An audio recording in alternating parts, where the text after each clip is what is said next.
स्वामी प्रसाद मौर्य और उनकी बेटी संघमित्रा मौर्य लोकसभा चुनाव से पहले बड़ी मुसीबत में फंस गए हैं। जेल जाने तक की नौबत आ गई है क्योंकि उनके खिलाफ जमानती वारंट जारी हुआ है। इस बीच अगर हम बात करें तो ये मामला जुड़ा है संघमित्रा मौर्य की शादी से। शादी हुई थी लेकिन तलाक हुआ नहीं, इस बात को लेकर चर्चाएं हैं। और फिर संघमित्रा मौर्य चुनावी मैदान में उतरी तो अपने आप को तलाकशुदा दिखा दिया। फिर उसके बाद पति ने सामने आकर खुलासा किया और उनके खिलाफ जितनी भी शिकायतें थी वह दर्ज कराई कि कैसे स्वामी प्रसाद मौर्य उनको धमकियां देते थे। वैसे तो कहने को ये पारिवारिक मामला है लेकिन इससे राजनीतिक जीवन पर भी काफी असर पड़ सकता है कि आपने सरकारी एजेंसियों को कहीं ना कहीं जालसाजी करी, धोखे में रखा कि आप तलाकशुदा हैं और आप यहां पर अपने आप को कहीं ना कहीं जिस तरीके से अपने बता रहे तलाकशुदा और वहां शादीशुदा की बात वह पति कर रहा है, तो ये चर्चाओं का विषय बना। इस बीच अगर हम बात करें तो ये एक मामला नहीं, कई मामले बनते हैं। कहा यह जा रहा है कि स्वामी प्रसाद मौर्य को मायावती से मुलाकात करके फिर से बसपा में आने की बात करनी चाहिए क्योंकि बसपा पार्टी में ही थे तब तक उनको न्याय मिलता था, वे अपने हक की आवाज रखते थे और उनको वह जिम्मेदारियां मिलती थीं जिसके जरिए स्वामी प्रसाद मौर्य बने थे राजनीति में।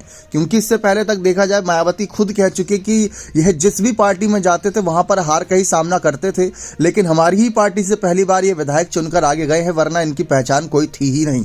लेकिन स्वामी प्रसाद मौर्य ये कहते हैं कि मायावती तो मुख्यमंत्री तब बनी जब हम इनकी पार्टी में आए, हमने जब मेहनत की, हम सभी के कदम से मायावती मुख्यमंत्री बनी। तो हर किसी का अपना अपना दावा है, लेकिन हकीकत यह है कि स्वामी प्रसाद मौर्य भाजपा में थे तो हिंदू धर्म, सनातन धर्म को लेकर बयानबाजी नहीं कर पाते थे, जो कि उनका कहीं ना कहीं पसंदीदा टॉपिक है। जब से समाजवादी पार्टी में आए हैं बयानबाजी तो कर रही हैं, लेकिन बयानबाजी करने के बाद इनके खिलाफ ही समाजवादी पार्टी के नेता हो गए। अब यहां पर देखा जाए टिकट मामले को लेकर और साथ ही साथ ये जेल जाने के मामले को लेकर चर्चाएं हो रही हैं, तो पूरी तरीके से फंसे हुए हैं स्वामी प्रसाद मौर्य। अगर चुनाव से पहले ओबीसी समाज से एक बड़ा चेहरा अगर बसपा से सुप्रीमो से मिलने आता है और वापस पेशकश करता है मुलाकात की, बातचीत की, कहीं ना कहीं वापसी की, तो हो सकता है कि मायावती स्वीकार कर ले क्योंकि मायावती को भी इस समय आवश्यक है अलग अलग समुदाय के बड़े बड़े चेहरों की, जिसमें स्वामी प्रसाद मौर्य भी एक बड़ा चेहरा है।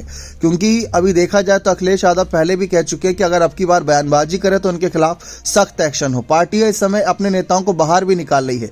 मायावती ने अपने नेता बसपा सांसद दानिश अली को बाहर कर दिया, कांग्रेस ने आचार्य प्रमोद कृष्णम को बाहर कर दिया उनकी बयानबाजी के चलते। अगर अखिलेश स्वामी प्रसाद मौर्य को बाहर करते हैं तो यह कोई चौंकाने वाली बात नहीं होगी क्योंकि पार्टी की नीतियों के विरुद्ध जाना पार्टी को ही नुकसान पहुंचाने के लायक होता है।